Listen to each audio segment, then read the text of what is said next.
Now I would like to describe just a little bit of the women of Jannah.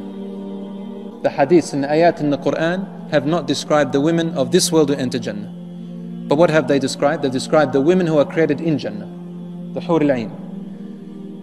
As for the descriptions of the women who enter Jannah, they are beyond their beauty. Forget it. They will look like they were just insignificant, just a little pearl they wear around their neck. That's all it is really.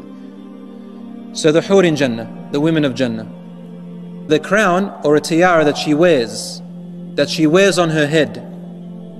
Not even talking about her head, we're talking about the tiara, the crown that she wears on her head.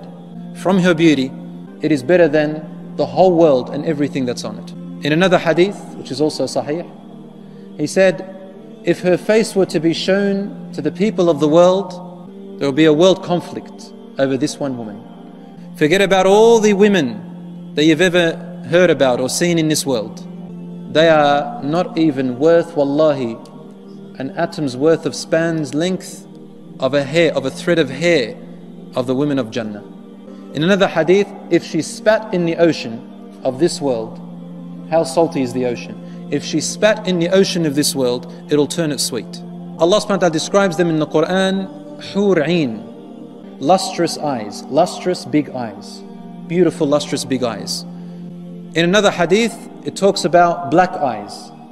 Now, does this mean that all the women of Jannah have pitch black eyes? No. If the Quran mentions a particular description of colors of the men or women in Jannah, it is giving only an example of what certain people can desire. So if he's talking to the people of Mecca, they desired lustrous big eyes, dark pitch black irises in a woman.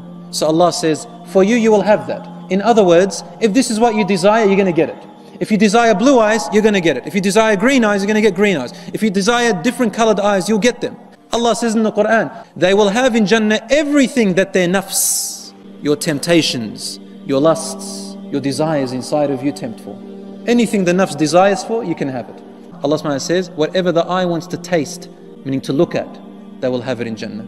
But the most beautiful thing of the women of Jannah is their nur, the light that emanates from them. And they have been clothed with clothing from Jannah, harir, silk of the most finest that you could ever imagine. And their shapes and forms are, you'll read the Quran and the Hadith, you will see it.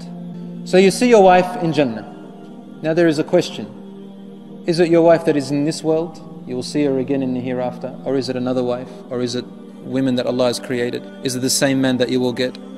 Asma radiallahu anha married Az-Zubayr radiallahu anhu. And she complained to her father Abu Bakr about Az-Zubayr radiallahu anhuma ajma'in, about Az-Zubayr's strictness. Like she complained that she's too strict on her. Az-Zubayr radiallahu anhu, he's one of the 10 promised paradise. And Abu Bakr radiallahu anhu said to her, "O my daughter, please be patient, because a woman, if she has a righteous husband and then he dies and she does not marry after him, Allah will bring them together in Jannah." Here is a woman who is complaining about her husband.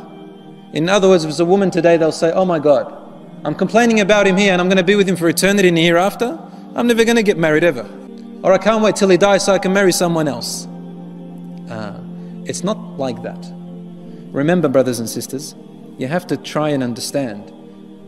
When Allah or His Messenger speak to us about Jannah and the things in Jannah, you cannot think in the mind of this world. In fact, you cannot understand it. Allah says in the Quran, you will never hear in there hurtful words. You will not hear in there offensive words, degrading words, harsh words, annoying words, all of that. Never hear negative words.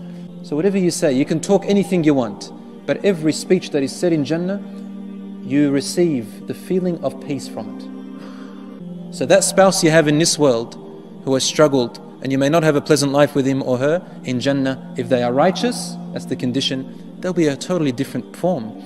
So imagine the righteous women of this world and the righteous men. No matter how you may look, no matter how your character is, in Jannah, you'll be of the perfect form.